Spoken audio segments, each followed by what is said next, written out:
Dr. Henry Jekyll had always been captivated by the complexities of the human nature. From a young age, he pondered the inherent duality that existed within every individual. The struggle between the noble and the base instincts that resided in the same soul. He often found himself lost in thought, reflecting on how society demanded conformity to a moral code, while the darker impulses lurked just beneath the surface, waiting for a chance to emerge. His fascination grew as he delved deeper into his studies. Jekyll believed that understanding this duality could unlock the secrets of human behavior and lead to profound insights about the self. After presenting his groundbreaking idea to the Board of Governors of St. Jude's Hospital, he faced a harsh rejection.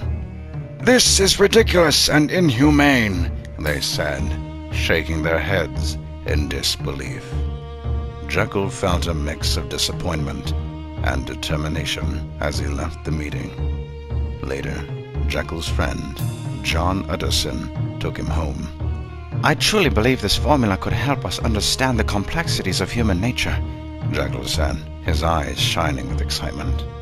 Utterson hesitated. "I admire your ambition, Henry, but don't you think the board has a point? There's something unsettling about trying to separate good from evil. What if it doesn't go as planned?" Jekyll waved his hand dismissively. "You worry too much, John. Science is about pushing boundaries. Imagine the breakthroughs we could achieve." "I just want to make sure you're careful," Utterson replied. "I'll always stand by you, but some things might be better left unexplored." Late one night, in the secrecy of his laboratory, Dr. Jekyll decides to conduct the experiment on himself. He writes in his journal, "I, Dr. Henry Jekyll, have long obsessed with the duality of man. My aim was to separate the good and evil within us. Despite the scorn of my peers, I have pursued my research relentlessly. Tonight, I am poised to test a serum meant to isolate my evil side. If anyone finds this note, understand that my intentions were pure.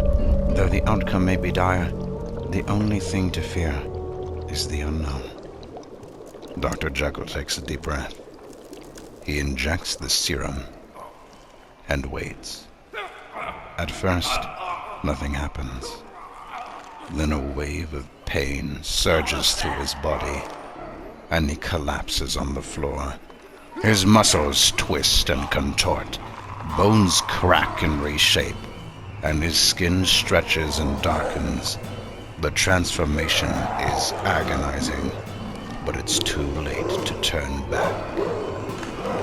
After transforming, he feels powerful and free, driven by his newfound strength and lack of moral restraint.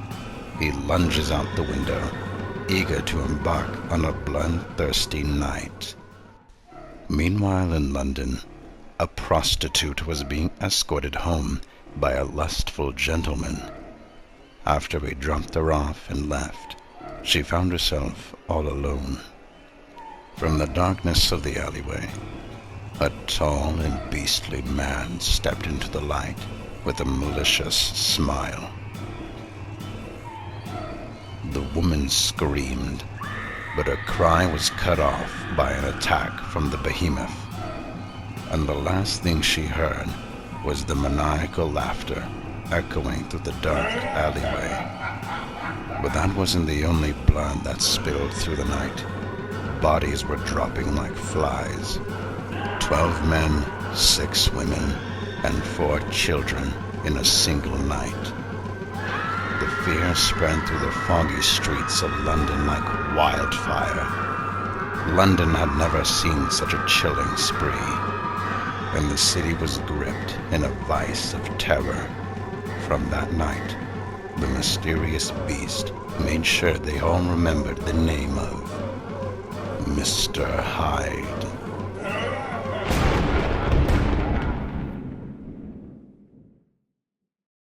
The following morning, Dr. Jekyll found himself in his lab, Surrounded by the remnants of a night full of dark experiments, his mind raced as he tried to piece together the events of the previous night. He looked in the mirror and was surprised by a reflection of his dark side. Hello, Henry. Who are you? I'm you, the real you, that you lock inside yourself along with your other deepest and darkest desires. This cannot be. You're not real. You're just a figment of my hallucination. I'm as real as the shadow under your feet. Please, get out of my head. There's no getting rid of me, Dr. Jekyll. I live inside you forever, and you and I are going to have lots of fun. Dr. Jekyll destroys his mirror in a fit of rage, but the battle was far from over. A firm knock echoed through the room. Jekyll, it's Utterson. I need to speak with you. With a deep breath, Jekyll stumbled to the door and opened it.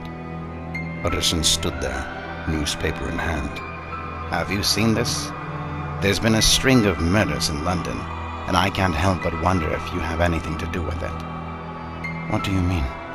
I just want to know if you're all right. Ever since you've worked on this experiment, you've been distant. A part of me thinks I'll never see you again. Jekyll forced a smile.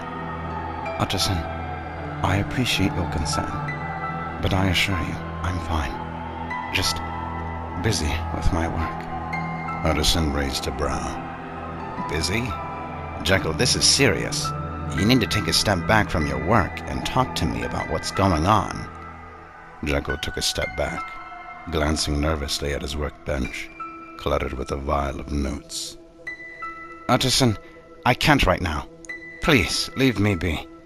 I promise I'll explain everything soon. You know I'm here for you, right? Of course. But this is different. I need to finish this. Just give me some time. Utterson nodded. All right. But promise me you'll take care of yourself. I'll be nearby if you need me. As Utterson stepped out, Jekyll closed the door, leaning against it for a moment, heart racing. Desperate, he tries to create an antidote to possibly reverse the effects of his previous concoction. After hours and hours of attempts, he is lost. Days passed. Utterson returned to Jekyll's domain. He knocked on the door, but there was no answer. The silence was shattered by a blood-curdling scream that echoed through the halls. He rushed toward the sound, only to burst into the lab and find Dr. Jekyll gone. He then heard the maniac cackle from outside. Jekyll! He shouted, rushing outside to catch up with him, but Mr. Hyde was too fast. Utterson hopped in a horse carriage and pursued Mr. Hyde until he tracked him down into the clock tower of London. Utterson is led to the bell. As he reaches the top, Mr. Hyde stands there, facing Utterson down. Utterson pulls out his gun. As much as he can't get himself to go through with this confrontation, he would do anything to save his friend. Henry, I know you're still in there. You need to fight back. Please. Mr. Hyde steps closer. Do you really think that a little sympathy and tenderness is going to free your friend? But then he jolts and contorts as he struggles with fighting for supremacy with Jekyll. Hyde backhands Utterson away with the supernatural force of strength.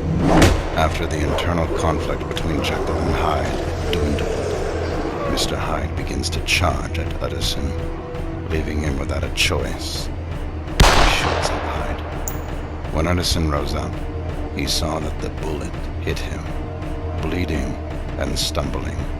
Mr. Hyde falls through the clock window and off the tower. The air rushes past him as he falls, a fleeting moment of freedom before the inevitable. And there lay Dr. Jekyll on the streets of London. Utterson watching from above as the people gathered around the corpse and felt sorrow. The murder spree would be over, but at the cost of one more life. I'm sorry it had to end this way, Henry. I wish your fate could have been different. Goodbye, old friend. May the good doctor rest in peace.